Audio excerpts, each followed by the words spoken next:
Assalamualaikum warahmatullahi wabarakatuh.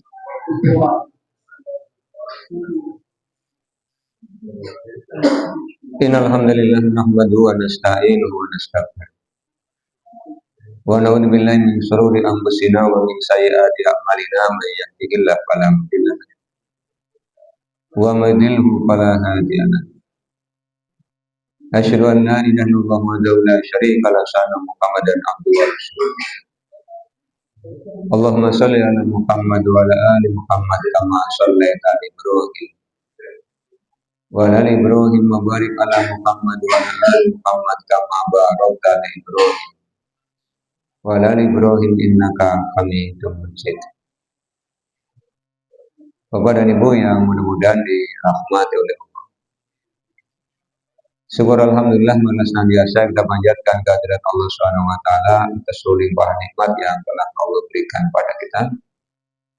Shalawat, salam dan keberkahan kita mohonkan kepada Allah agar senantiasa tercurah kepada Rasulullah Muhammad sallallahu alaihi wasallam dan keluarganya sebagaimana Allah telah mencurahkan shalawat, salam dan keberkahan kepada Nabi Ibrahim alaihissalam dan keluarganya. Bapak dan Ibu yang mudah-mudahan dirahmati oleh Allah, melanjutkan kajian kita Sahih Al-Bukhari. Di pekan yang lalu kita sudah kaji bab 29, bab 30 tentang keutamaan sholat berjamaah.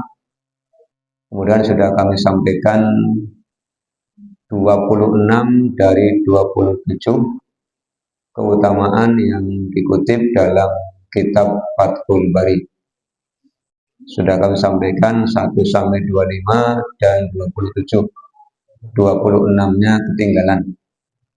26-nya hari ini ditunaikan janjinya. Di antara kebaikan mengikuti sholat berjamaah, yang ke-26 kebaikannya adalah sikap diam ketika mendengarkan imam membaca Al-Quran. Untuk sholat maghrib, isya, dan subuh kita bisa mendengarkan imam membaca suratul Fatihah dan imam membaca ayat-ayat Al-Quran. Kita bisa mendapatkan kebaikan dari mendengarkan imam yang membaca ayat-ayat Al-Quran. Itu bagian dari keutamaan sholat berjamaah. Jadi sudah lengkap 27. 26-nya silakan disimak di catatan Bapak Ibu pekan yang lalu. Kita lanjutkan di bab 31. Imam Al-Bukhari memberi judul Babu Fadli Sholatil Fajri fi Jama'atin. Bab keutamaan sholat subuh berjamaah. Ini sudah menjelaskan secara bagian per bagian. Kalau kemarin sholat jamaah secara umum, kalau ini sudah berbagian-bagian sholat fardu. Di bab ini dijelaskan ada 4 hadis yang akan kita kaji, Bapak dan Ibu. Yang pertama hadis ke-648.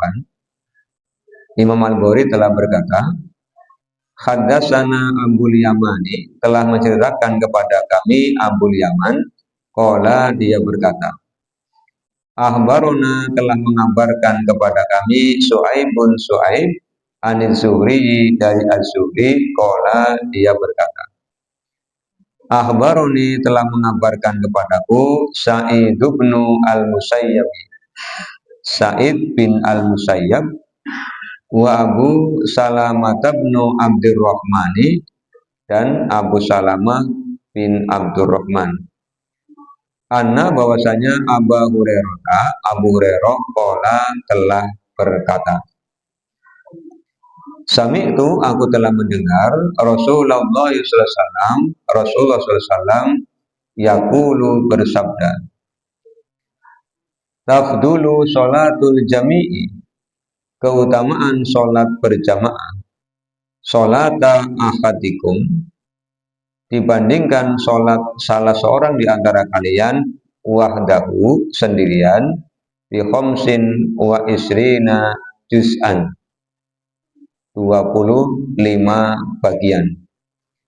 Wa tajtami'u, dan berkumpul malaikatul laili, malaikat malam, wa malaikatun nahari, dan malaikat siang, fi sholatil fajri, pada sholat subuh.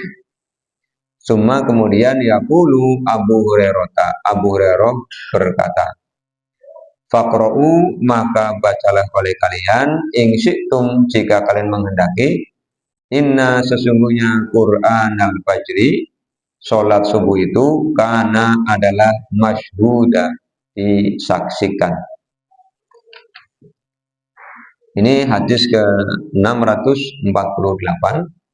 Kemudian 649, qala Su'aibun, telah berkata Su'aib, wa haddatsani Nafi'un, dan telah menceritakan kepadaku Nafi, an Abdullah bin Umar, dari Abdullah bin Umar. Qala, dia berkata, tabduluha, keutamaannya, bisab'in wa isrina darajatan, 27 derajat. 650. Haddatsana Umar bin Hafsin, telah menceritakan kepada kami Umar bin Hafs. Qala, dia berkata, haddatsana abi, telah menceritakan kepadaku bapakku. Qala, dia berkata, haddatsana, telah menceritakan kepada kami al-A'mas. Qala, dia berkata, sami'tu, aku telah mendengar Salim. Qala, berkata, sami'tu, aku telah mendengar Ummu Darda taqulu, berkata, dakhala alayya, telah masuk kepadaku Abu Darda, wahwa, dan dia itu mughdhabun, marah. Fakultu, kemudian aku berkata, ma aghdhabaka, apa yang menyebabkanmu marah? Faqala, kemudian dia berkata, wallahi, demi Allah, ma'arifu, aku tidak mengenal, min ummati Muhammadin, dari umatnya Nabi Muhammad, say'an, sesuatu, illa, kecuali, annahum, bahwasanya mereka, yusalluna, mereka sholat jami'an, berjamaah. Terakhir di bab 31, hadis 651. Haddatsana, telah menceritakan kepada kami Muhammad bin al-Ala'i, Muhammad bin al-Ala. Qala, dia berkata, haddatsana, telah menceritakan kepada kami Abu Usamah, an Buraid bin Abdullah, dari Buraid bin Abdullah, an Abi Burdata, dari Abu Burdah, an Abi Musa, dari Abu Musa. Qala, dia berkata, qala Nabi sallallahu alaihi wasallam, telah bersabda Nabi sallallahu alaihi wasallam, a'dhamun nasi ajron, orang yang paling besar pahalanya, fi sholati, di dalam sholat, ab'aduhum, yang paling jauh di antara mereka, fab'aduhum mamsan, dan yang paling jauh lagi berjalannya di antara mereka, waladzi, dan orang yang tadirus sholata, menunggu sholat, hatta, sehingga, yusolliha, dia sholat, ma'al imami, bersama imam, a'dhamu ajron, lebih besar pahalanya, minalladzi, dibandingkan orang yang yusolli, dia sholat, summa, kemudian yanamu, dia tidur. Ini hadis 651. Dari 4 hadis yang kita kaji pada malam hari ini, Bapak dan Ibu, ada beberapa pembelajaran yang dapat kita jumpai. Yang pertama, di hadis ke 648, Rasulullah SAW kembali disampaikan oleh Imam Al-Bukhari, menegaskan tentang keutamaan sholat berjamaah. Di hadis yang lalu sudah kita kaji. Ya. Di sini diberikan penegasan lagi, kebaikannya adalah di khamsin wa isrina juz'an. Lebih baik 25 bagian dibandingkan sholat sendirian. Kalau sholat sendirian itu 1 bagian, kalau sholat berjamaah 25 bagian. Kemarin sudah kita kaji perbedaan 25 dan 27. 25 itu untuk sholat zuhur dan asar berjamaah, 27 itu untuk sholat maghrib, sholat isya, dan sholat subuh. Karena ketika maghrib, isya, dan subuh kita bisa mendengarkan bacaan Al-Qur'annya imam, termasuk bacaan Fatihah, dan ketika sholat maghrib, isya, dan subuh kita bisa mengaminkan bacaan Fatihahnya imam. Kalau zuhur dan asar kan kita tidak mendapatkan keduanya, karena memang aturan syariatnya zuhur dan asar itu membaca dengan cara sir, sehingga tidak bertentangan antara 27 dan 25. Sehingga Bapak Ibu nanti ketika mendengar atau ada orang bertanya, kok hadis ini mengatakan 27, hadis ini kok mengatakan 25? Iya, 27 itu untuk maghrib, isya, dan subuh, 25 itu untuk zuhur dan asar. Jadi hadisnya tidak bertentangan. Kemudian yang kedua, di hadis ke-648, Rasulullah SAW menyampaikan bahwa keutamaan menghadiri sholat subuh berjamaah juga akan didapatkan karena pada waktu subuh berkumpul malaikat malam dan malaikat siang. Penjelasannya sudah kita kaji pada kitab Mawaqitus Sholat, pada kitab waktu-waktu sholat, yaitu pada bab keutamaan sholat subuh dan keutamaan sholat asar. Rasulullah SAW menjelaskan bahwa pada waktu subuh, malaikat yang menjaga manusia sepanjang malam itu akan pulang menghadap Allah Subhanahu wa Ta'ala. Sedangkan malaikat yang akan menjaga manusia di waktu siang akan turun untuk membersamai manusia. Kemudian malaikat malam yang pulang menghadap Allah, ketika kembali kepada Allah, Allah akan menyampaikan pertanyaan, sedang apa hambaku ketika kau tinggalkan? Maka harapannya ketika kita sedang berada di masjid untuk melaksanakan sholat subuh berjamaah, malaikat akan menjawab bahwa kita ditinggalkan oleh malaikat sedang dalam keadaan melaksanakan sholat subuh berjamaah. Tidak hanya sedang sholat subuh, tetapi ada berjamaahnya. Makanya kata Rasulullah, di waktu subuh berkumpul malaikat malam dan malaikat siang. Kalau bahasa manusianya kan gantian shift. Jadi shift malam itu pulang menghadap Allah, shift siang akan membersamai kita.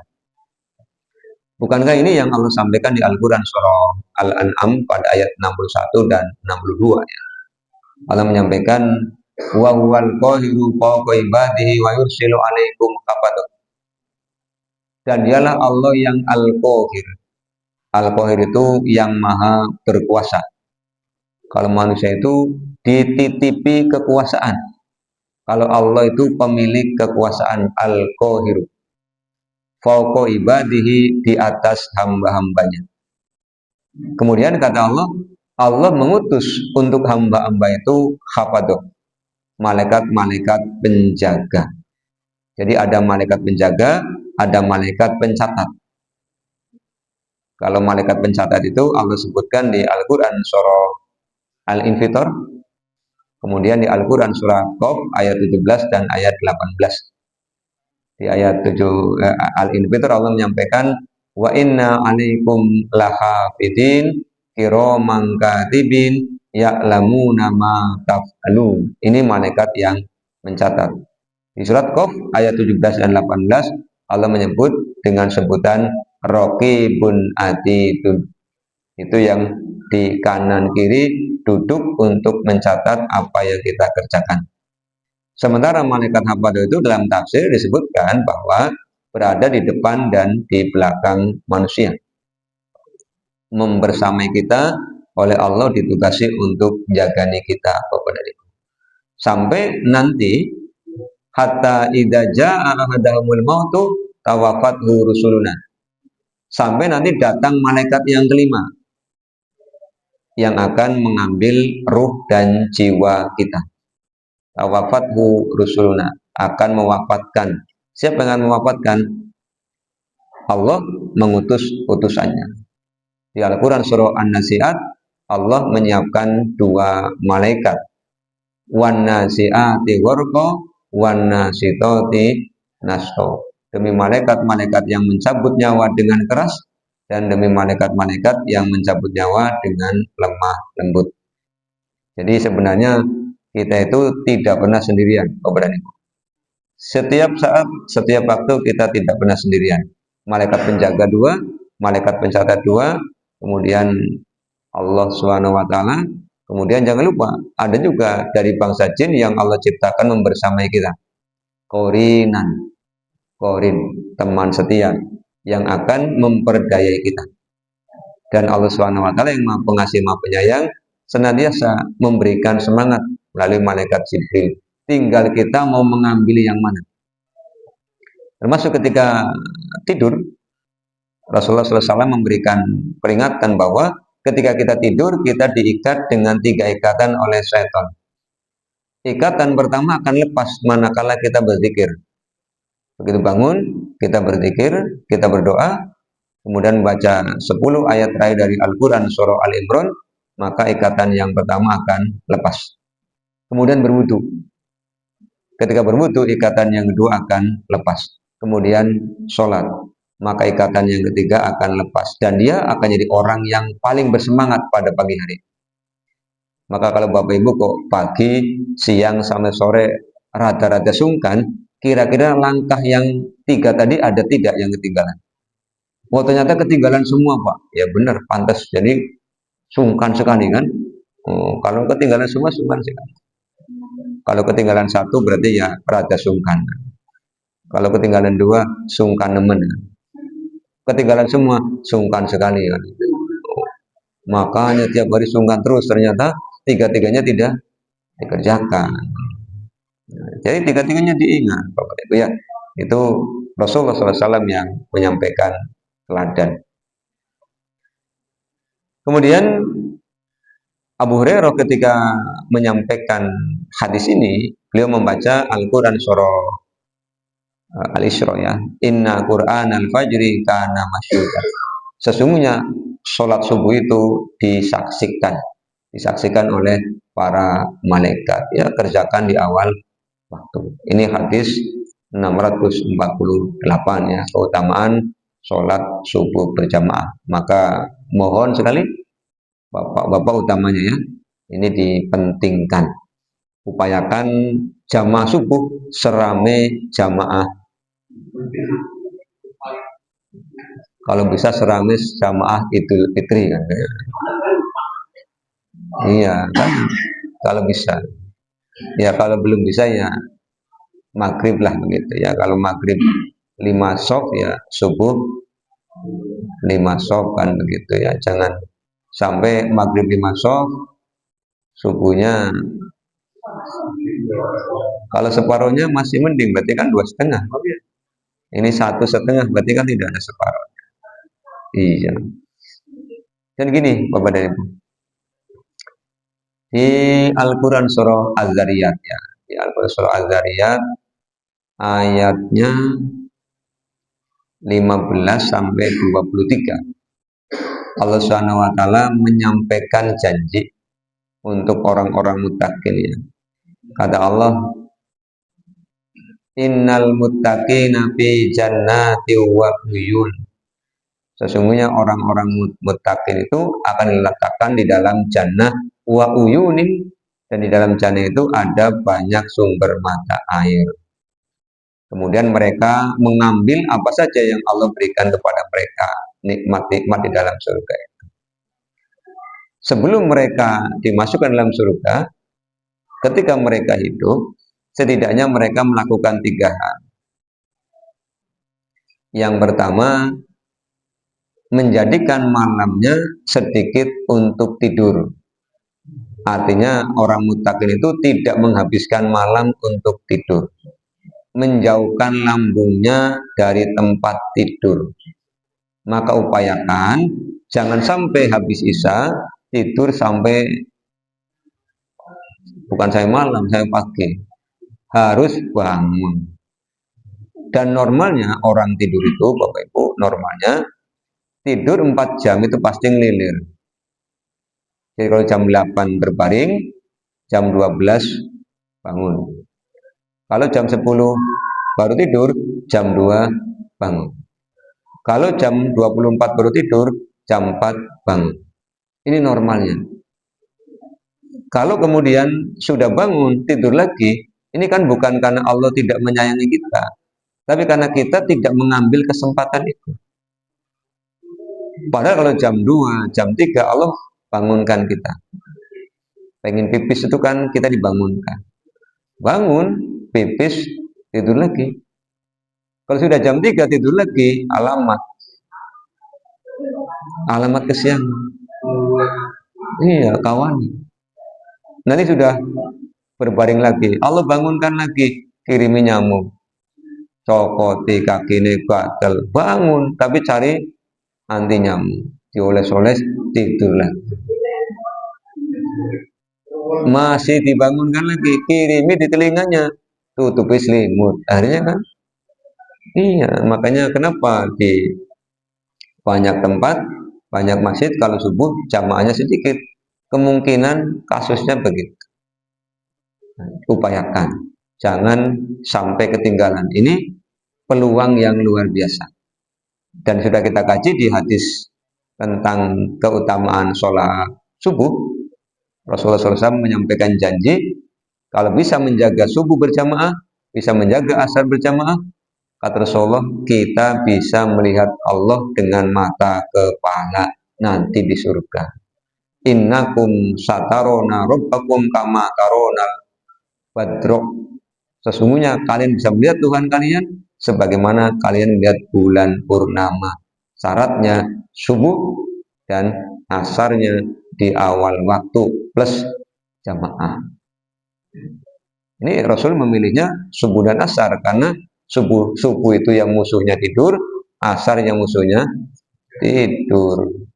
Asar capek baru pulang kerja, subuh capek belum bangun, kan jadi sama-sama itu. Pilihannya itu. Kesempatan ini kita gunakan. Ya. Kemudian pelajaran yang ketiga, di era tabi'in, ini di dalam Fathul Bari, Abu Darda di sini bukan Abu Darda sahabat ya, tapi Abu Darda tabi'in. Jadi Abu Darda junior, bukan senior. Abu Darda itu menyaksikan di era beliau hidup di masa tabi'in. Orang-orang sudah mulai ada yang melalaikan sholat berjamaah. Sehingga sampai Abu Darda ketika pulang habis sholat jamaah, kemudian dalam keadaan mughdhabun, kayak rada-rada jengkel. Sehingga istrinya bertanya, ma'aghdhabaka, apa yang membuatmu jengkel? Pulang jamaah kan ini jengkel. Kata suaminya, wallahi, sampai sumpah demi Allah, ma'arifu min ummati Muhammadin syai'an. Aku kayak sudah tidak kenal lagi ini umatnya Nabi Muhammad. Kenapa? Karena satu di antara ciri umatnya Rasulullah adalah yusalluna jami'an. Senang sholat berjamaah. Bukan senang sholat sendiri-sendiri. Senang sholat berjamaah. Ini yang membuat Abu Darda itu kemudian merasa, ini kok sudah geser. Padahal Abu Darda yang diceritakan di hadis ini, rentangnya dengan sahabat kan tidak terlalu jauh. Apalagi di era kita. Maka saya ingin titip pesan kepada bapak-bapak ya. Ketika panjenengan safar, safarnya tidak dalam keadaan rombongan begitu. Kalau rombongan kan sudah jelas ini bisa jamaah.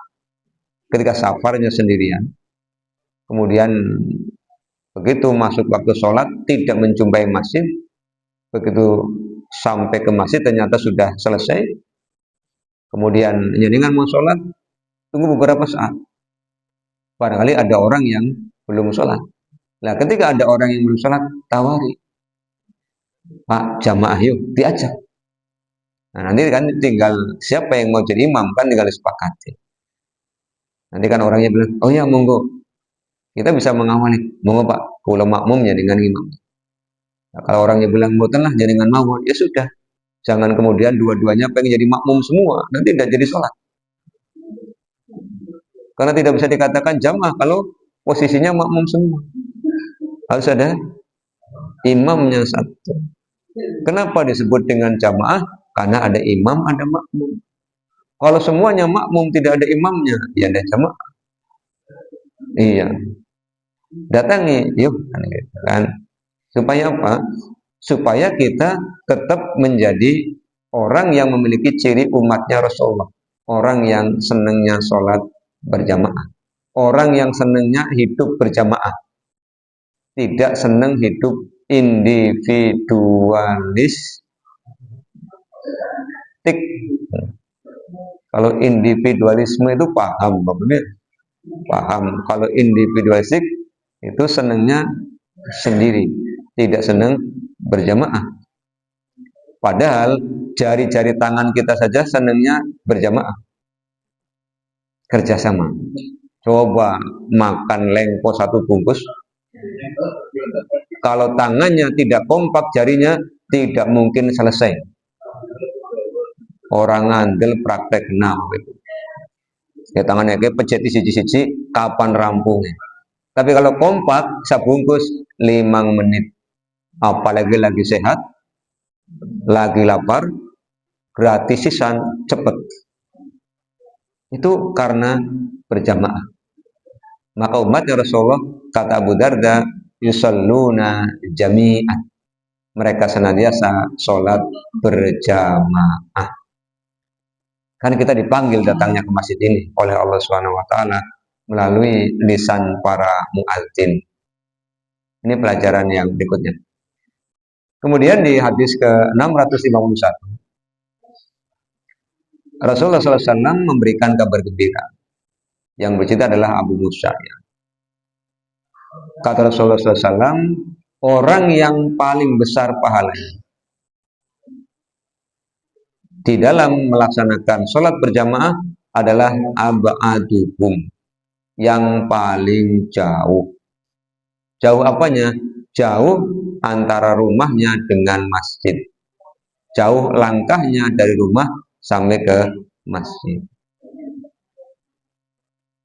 Tapi kita oleh Allah ditakdirkan masjidnya dekat-dekat, ya manfaatkan yang dekat. Kalau ada masjid yang dekat, itu kita dahulukan. Sebab apa?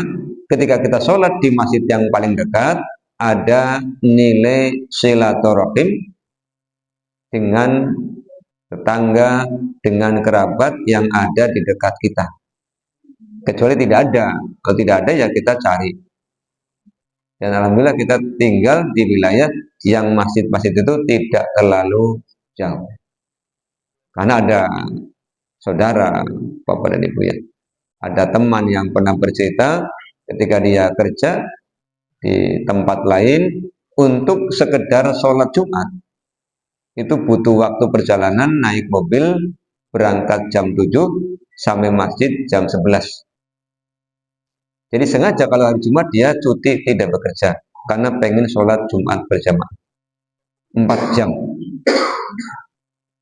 Pulangnya nanti jam 1 sampai ke tempat dia tinggal itu jam 5 sore. Jadi satu hari cuti hanya untuk bisa sholat Jumat.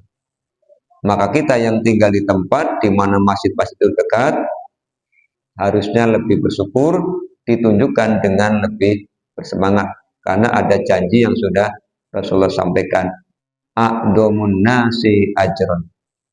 Masalahnya, Bapak dan Ibu, pahala itu kan goib. Goib. Kalau pahala itu bisa dilihat, nampak. Misalnya habis sholat jamaah, dapat 17 kresek.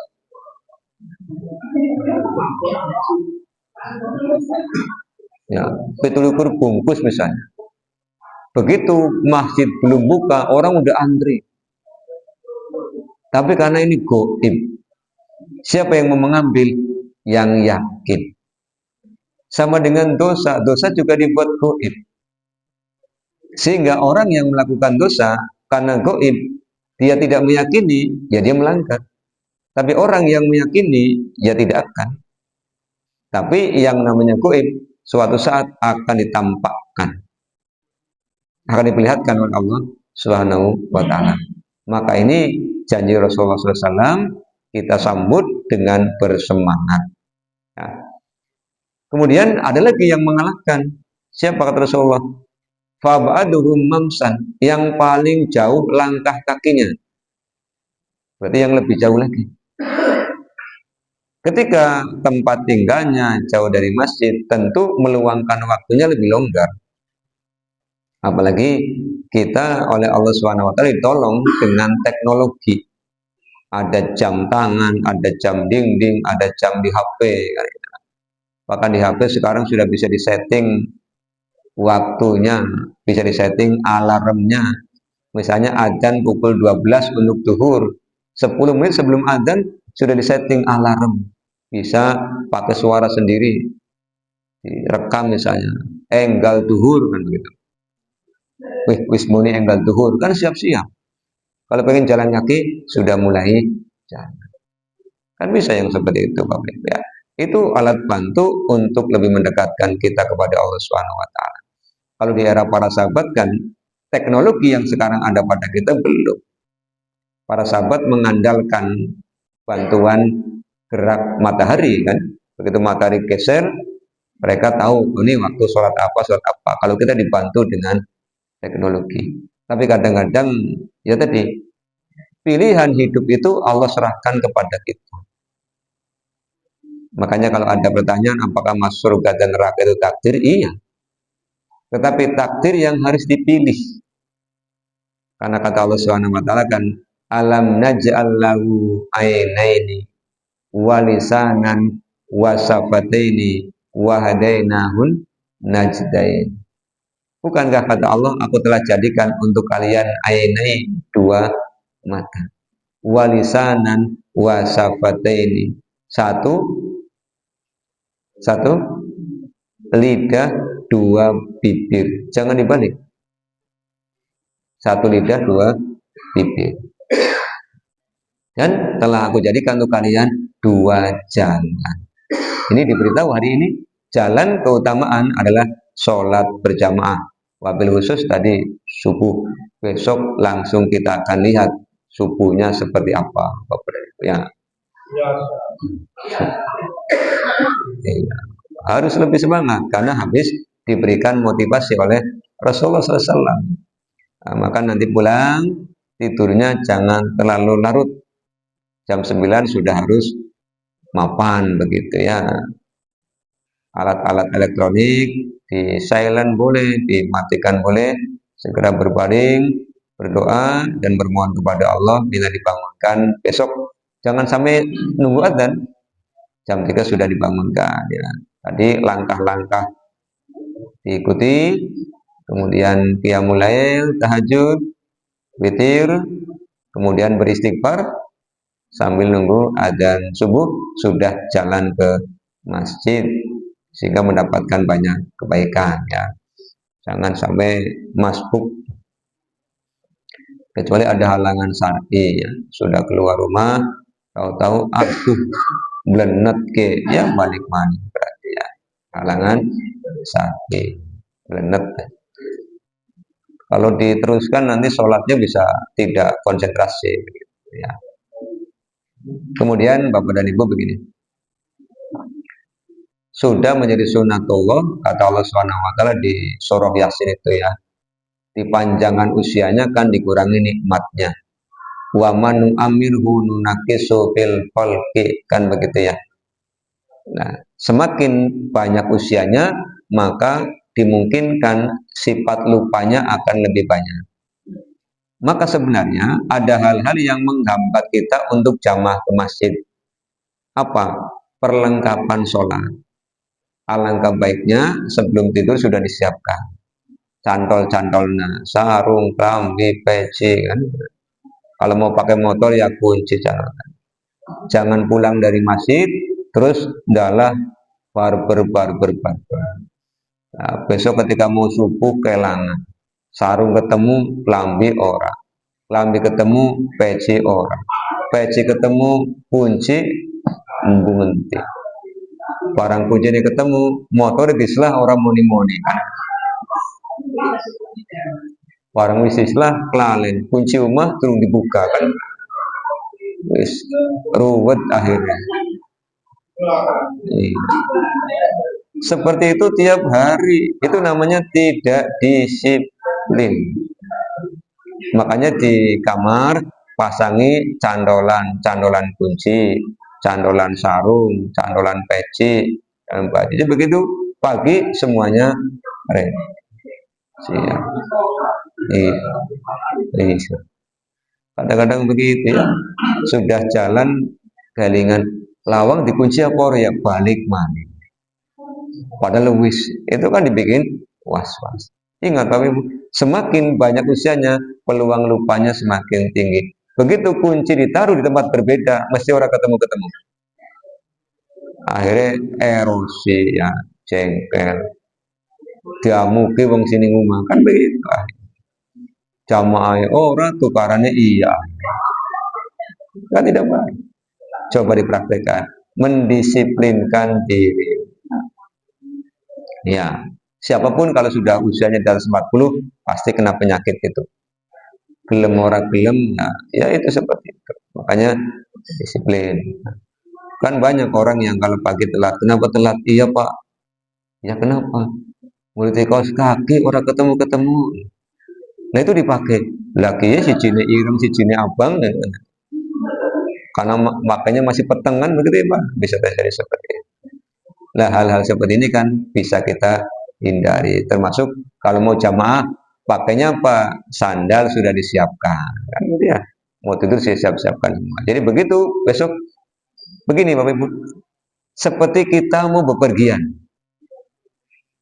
Kalau kita mau bepergian biasanya kan malam hari sudah packing.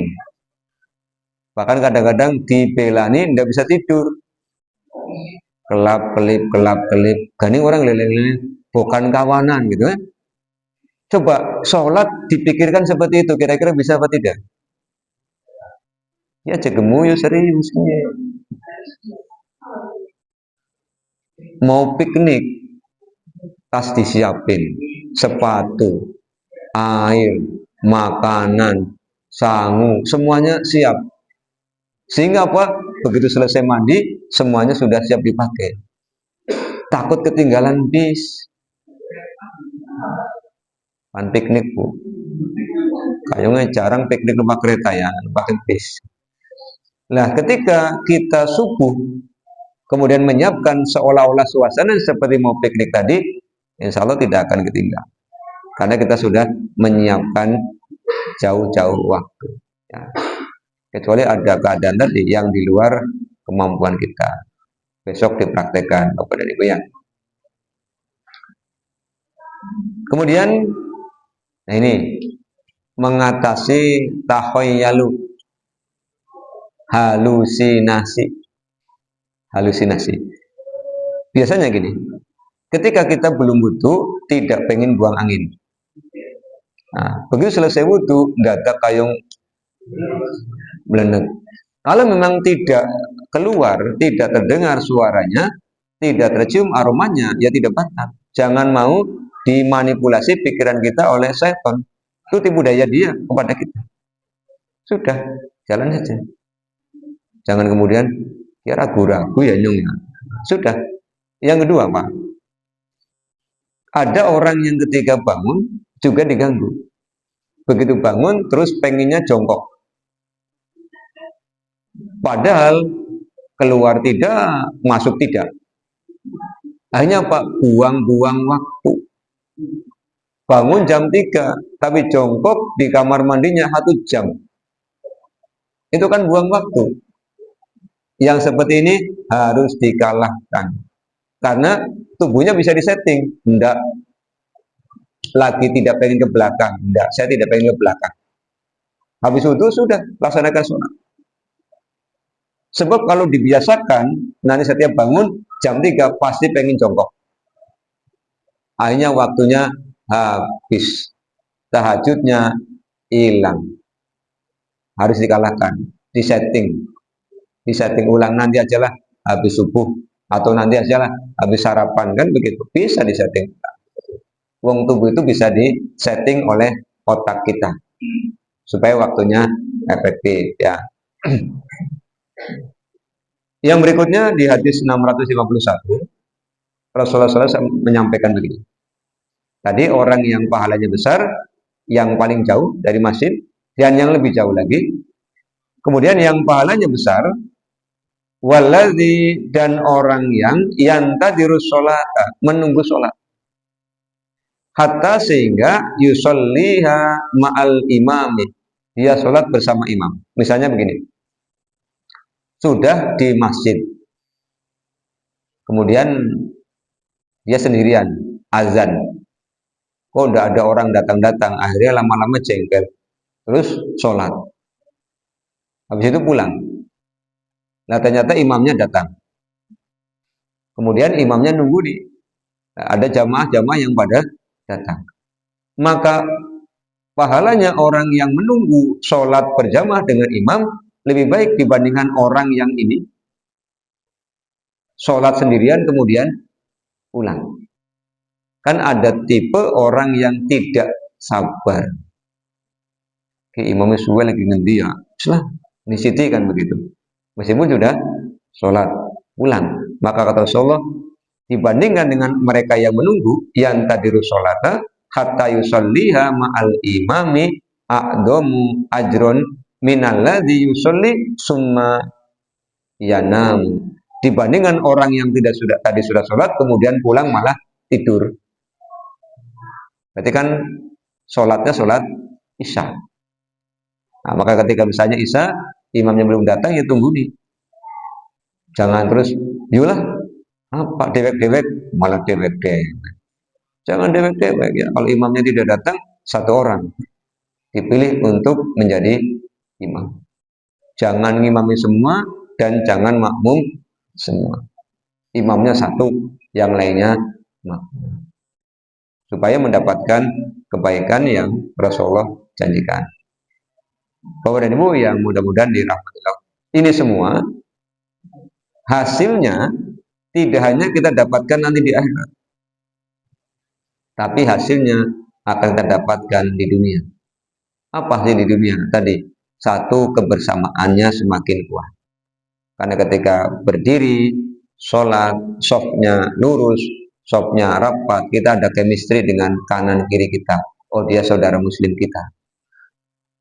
Makanya kan ada simbolisasi, bagian dari syariat sholat ketika mengakhiri sholat, mengucapkan salam ke kanan, salam ke kiri.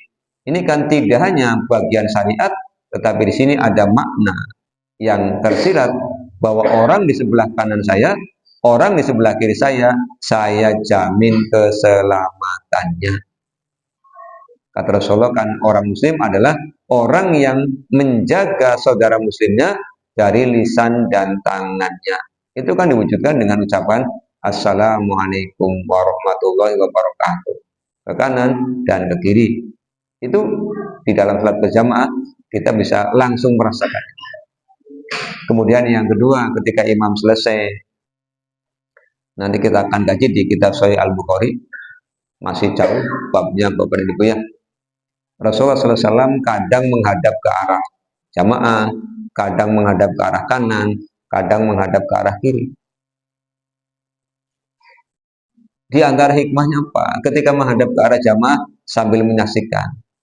Ini yang biasa ada, kok tidak ada. Sehingga nanti akan ditanyakan, fulan kemana? Kok tidak kelihatan? Sakit ya Rasul, nanti akan didatangi, akan ditengok, akan didoakan. Atau misalnya, fulan kemana? Fulan lagi safar. Dan ini kan juga ketika imam menghadap, itu bisa menyaksikan jamaah-jamaah. Dan ketika dicari, itu jangan jengkel. Ya Pak, jangan kemudian nanti di imam kekelangan bahaya, jangan. Berarti perhatian. Iya, perhatian. Karena bagian dari keluarga muslimnya. Kalau sakit ditengok, didoakan. Kalau lagi sabar didoakan, diberikan kemudahan. Kalau misalnya hijrah, pindah domisili atau pindah pekerjaan, ya didoakan agar diberikan keberkahan dan kemudahan di tempat yang baru, kan seperti itu ya.